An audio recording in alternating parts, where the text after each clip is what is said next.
Trazer um pouquinho de bastidor para vocês. Como eu estava dizendo, a decisão vem sendo postergada e está provocando irritação dentro do União Brasil.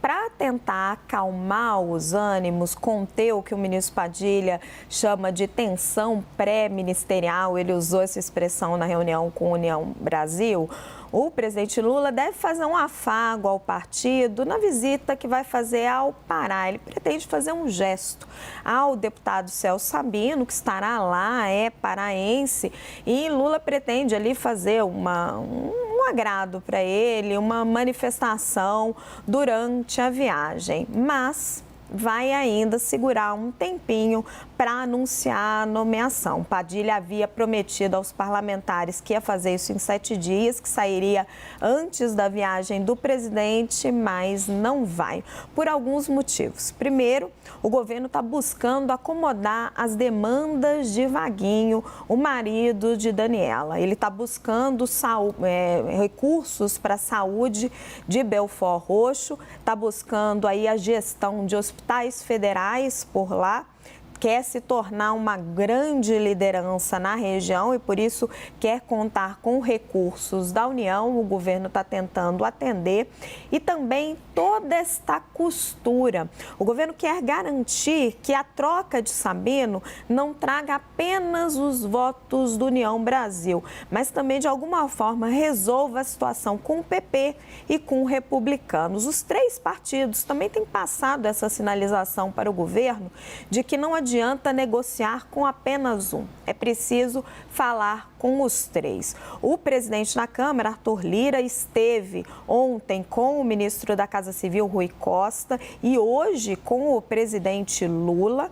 Não foi discutido ministérios específicos. A apuração que eu tenho é que não cabe, né? No caso, o presidente Lira não sente que cabe a ele discutir ministérios, caberia aos líderes e aos presidentes de partido. Mas o que os interlocutores de Lira têm passado, os líderes e os presidentes de partido, é que para resolver a situação, o Planalto precisava oferecer um espaço maior para os partidos do Centrão. E o Planalto está resistindo a oferecer, por exemplo, o Ministério da Saúde. E aí, abro um pouquinho para análise e já trago o nosso Yuri Pita. Yuri Pita, estica e puxa?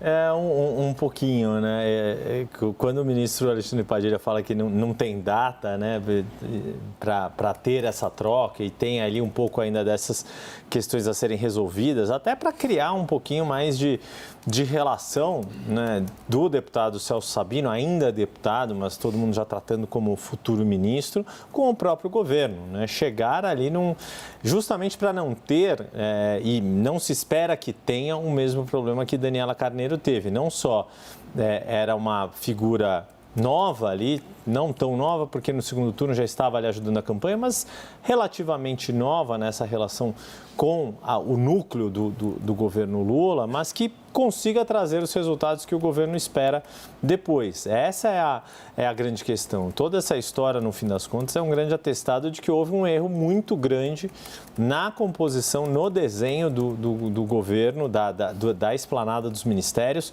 durante a transição.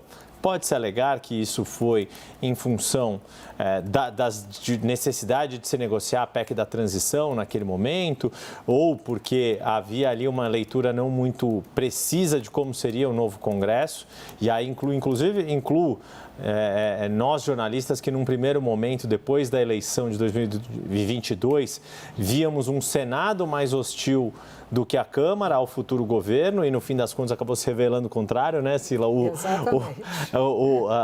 O Senado tem sido mais colaborativo, até em função de serem políticos mais experientes, de entenderem o contexto institucional. Talvez o 8 de janeiro, nesse sentido, ajude muito mais a relação com o Senado do que com a Câmara dos Deputados, que tem tem muito mais gente histriônica ou que depende muito mais das redes sociais para fazer a sua atuação política do que a maioria ali dos senadores, embora a gente esteja com um senador sendo alvo de investigação e tudo mais, exatamente por todas essas características que eu apontei na Câmara. Mas eu acho que tem algumas entrevistas importantes que os jornais impressos têm dado, né? Ontem teve uma entrevista bem interessante no Estadão com o deputado Marcos Pereira, presidente do Republicanos, e hoje na Folha com o senador Ciro Nogueira. Você mencionou esses dois partidos, né, Raquel, que é Ciro Nogueira do PP. Sim. E que ele coloca, olha, pode-se ter a negociação que for, se o presidente Lula nomear alguém que é do PP, pode, porque é uma prerrogativa do ministro, mas ele, enquanto presidente do partido, tem um poder de veto numa adesão mais forte e por toda a relação que ele teve no governo anterior. A Sila só mexia a cabeça, concordava. Bom sinal, né? Quem tem amigos e amigas tem tudo. Vá, querida. Não, eu estava concordando que realmente a gente imaginava que o nosso novo Senado seria muito complexo para se lidar por conta de algumas figuras que foram eleitas, mas no final realmente o Senado está mais fácil. Agora, o que eu observo nisso tudo é que esse governo atual ele não tem nenhum constrangimento em dizer que ele faz política, né? Assim como o outro governo não tinha nenhum constrangimento em dizer que contava com os militares, né, o Exército que durante anos teve que cuidar da sua reputação, né, colocar a sua reputação por conta da ditadura militar e se viu aí envolvido. Mas não estou fazendo uma comparação entre as duas coisas, mas dizendo da diferença de estilo.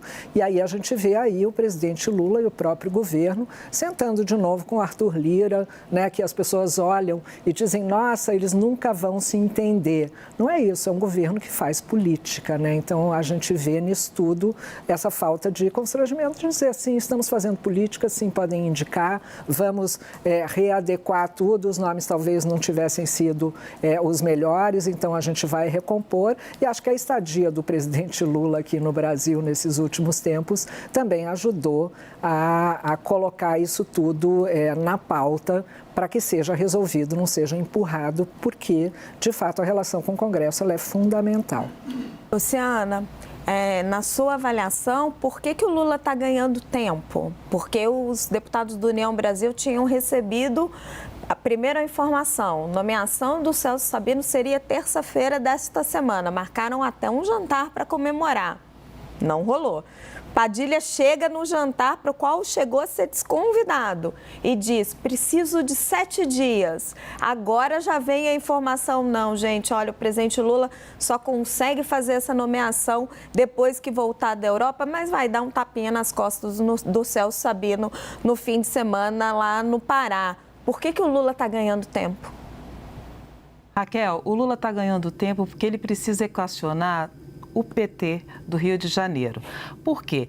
Com essa saída da Daniela Carneiro do Turismo, essa saída honrosa que o Lula pretende dar à dupla, né, Vaguinho e Daniela, é justamente uma área que hoje é controlada pelo PT no Rio de Janeiro e já foi controlada, por exemplo, pelo Flávio Bolsonaro no governo passado, que é a área federal de saúde. Então, o PT do Rio de Janeiro vai ter que ceder postos aí e a gente tem que entender o seguinte, que no próximo ano a gente tem eleições municipais e é muito importante o controle desses postos no Rio de Janeiro. A questão da saúde é uma questão central, é uma questão para onde várias emendas são colocadas, são levadas, os investimentos na saúde, eles fazem toda a diferença ali, quem controla isso tem poder na periferia da cidade, tem poder em todo o estado. Então, o Lula precisa agora equacionar esses postos que hoje estão na mão do partido do PT.